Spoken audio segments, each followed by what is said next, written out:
So now Netweb technologies IPO. अब देखिए IPO का आज दूसरा दिन है और रिटेल इन्वेस्टर से यहाँ पर भारी भरकम यहाँ पर सब्सक्रिप्शन हमको देखने को मिल रहा है, जिसके चलते आप जीएमपी में एक भारी उछाल देख रहे हैं। क्योंकि यहाँ पर जब आईपीओ लिस्ट होगा तो यहाँ पर आप देखेंगे कि 72% का प्रीमियम इस वक्त देखने को मिल रहा है। हो सकता है ये 100% प्रीमियम पर भी लिस्ट हो जाए। अब नेटवेब टेक्नोलॉजी से इतनी खास क्यों है, और ये आपकी पहली कंपनी है जो कि बाकी कंपनियों के कंपैरिजन बिल्कुल डिफरेंट वर्क है आईटी के अंदर, और ये एक प्रोडक्ट कंपनी भी है। तो कंपनी 1999 में बनाई गई थी नेटवेब टेक्नोलॉजीज, और ये सबसे ज़्यादा जो स्पेशलाइजेशन है जो आप देखते हैं कंप्यूटिंग, हाई एंड कंप्यूटिंग यानी कि सुपर कंप्यूटर्स ये मैन्युफैक्चर करते हैं, ये बनाते हैं।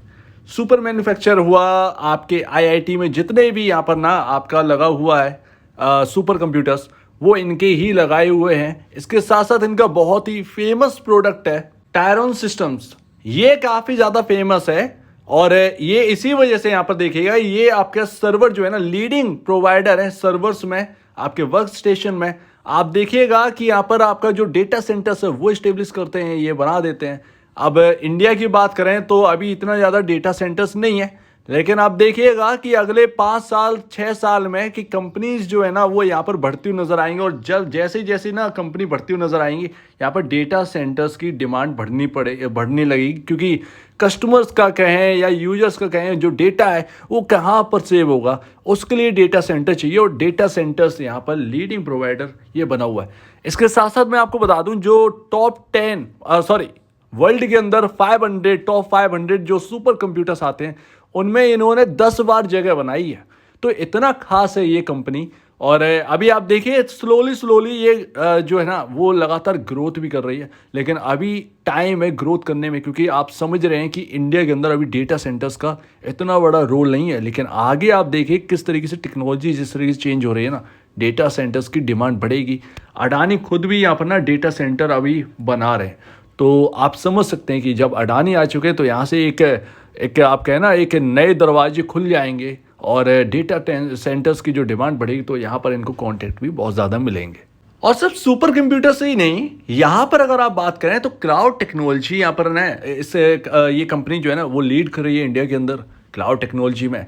आप देखें तो इंफ्रास्ट्रक्चर जो क्लाउड में बनता है वो क्रिएट करते हैं। तो बहुत सारे यूनिक वर्क्स हैं जो कि ये क्रिएट करते हैं, और इनकी जगह हर जगह, इनकी ज़रूरत हर जगह है। आप देखें बैंकिंग के अंदर जो सर्वर्स हैं वहाँ पर इनकी जगह है। आप देखें मीडिया में वहाँ पर सर्वर्स की जगह है, वहाँ पर इनका वर्क है। तो कुल मिलाकर यहाँ पर ना इनका आप देखिए तो वर्क जो है वो नेक्स्ट लेवल है।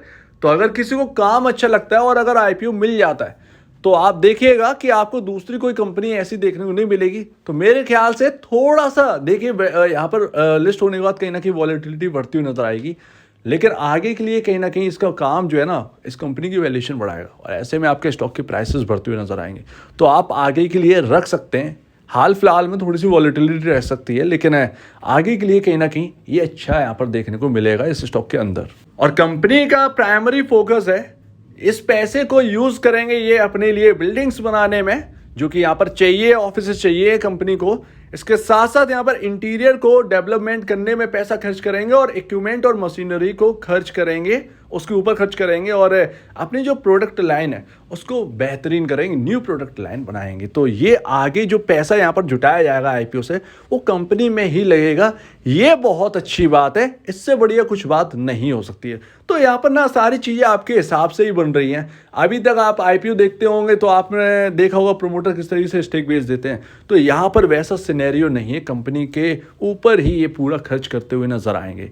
तो कंपनी यहाँ पर ना बढ़ती हुई ही नजर आएगी। इसके साथ साथ 189 करोड़ रुपए ये रेज भी कर चुके हैं विया anchor book ahead of IPO. IPO से पहले एंकर बुक के जरिए यहाँ पर ना बुक ये जुटा चुके हैं 189 करोड़ रुपीस। तो अभी आपके कॉम्पिटिटर्स और उनके पी रेशियोज आपके सामने मेंशन है, और यहाँ पर अगर आप देखें तो नेट वेब का आपका पी रेशियो 59.70 के आसपास दिखता है। ऑलमोस्ट मोटा मोटा 60 का पी रेशियो पर ये वर्क कर रहा है विदाउट लिस्टिंग।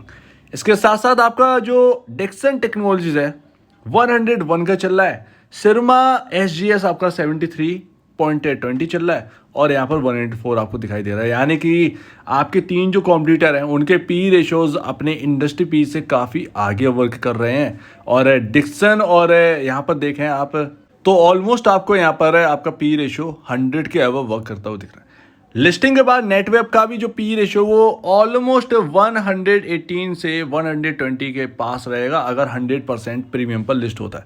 सो इसमें कोई ऐसा नहीं है कि डिक्सन के जगह यहाँ पर नेटवेब बहुत महंगा है, दोनों के ही पी रेशियोज काफ़ी हाई हैं और यहाँ पर हमको देखने को मिलता है।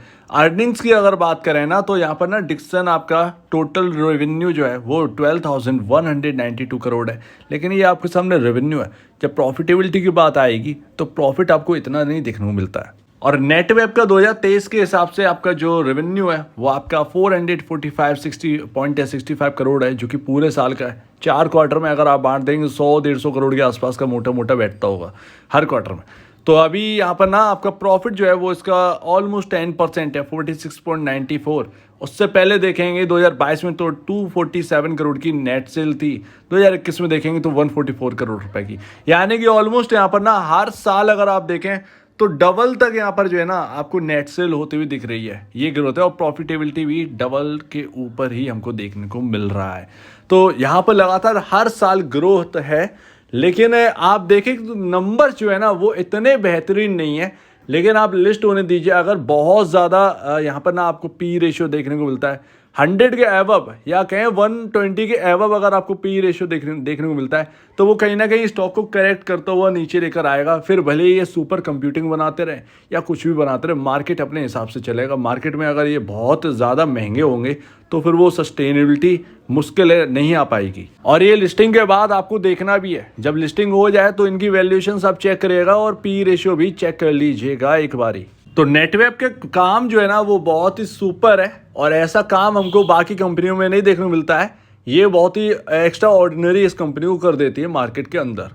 तो यहाँ पर प्रीमियम तो मिलेगा, लेकिन बहुत हद तक अगर आप प्रीमियम की बात करें तो वो प्रीमियम रिटेल इन्वेस्टर्स के लिए काफ़ी ज़्यादा नुकसानदायक भी होगा।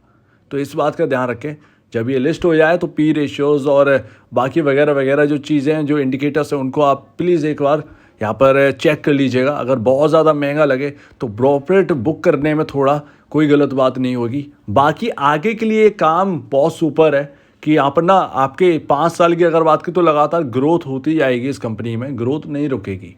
तो ये एक बेहतर है। तो आगे के लिए ये काम जो है ना वो आपको वैल्यूएशन बढ़ाते हुए नज़र आएगा।